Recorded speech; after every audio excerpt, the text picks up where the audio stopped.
Well, Robert Siciliano, he's a Boston-based security expert. He talks about promoting security and advertisements. He says, when you advertise the open house, note that identification will be required at the front door and video surveillance will be in use. He says the bad guys will be less likely to show up. Absolutely. And honestly, there's a way, a practice that I think is so overlooked. Bring a friend. Do an open house, bring a friend. Have someone come and sit with you. You show that you're not just one. Have a coworker, a peer, a family member come and sit with you during an open house. It's a nice way to spend some time together. It's tough though. But I mean, as soon as you do an open house and you don't have that bouncer, so to speak, at the front door, Exactly. regulating the traffic and looking at IDs and maybe taking down identification numbers, it's a free-for-all. That's the problem. And You're outnumbered initially. And right, and well, I guess if there are enough people there, nothing's going to happen. So I guess you have less to worry about. So that's the good news. It is absolutely. Okay, so let's talk about avoiding provocative photos in marketing. Low-cut blouses, full-body photos. Looking over your shoulder in a sexy pose can send the wrong message to criminals.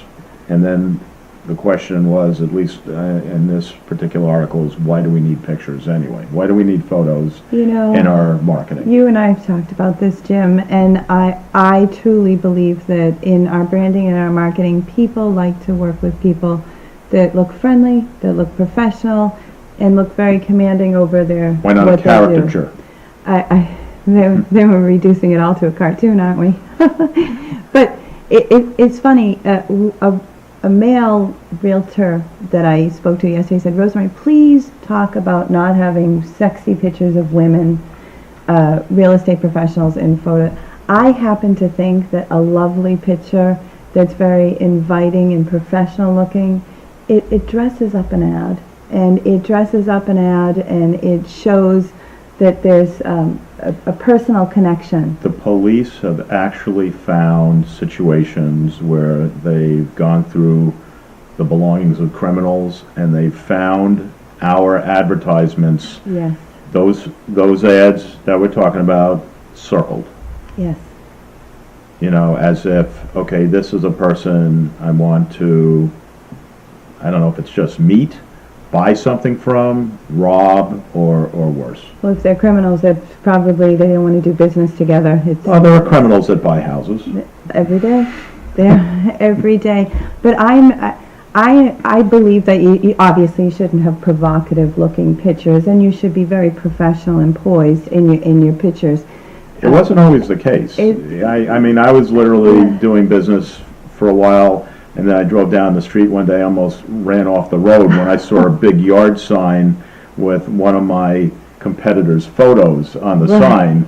It was like, oh my God. You get billboards. Go look at the billboards. What was she thinking? And what was she thinking? And now it's common practice. But with events such as this, maybe some people will rethink what they're putting out there.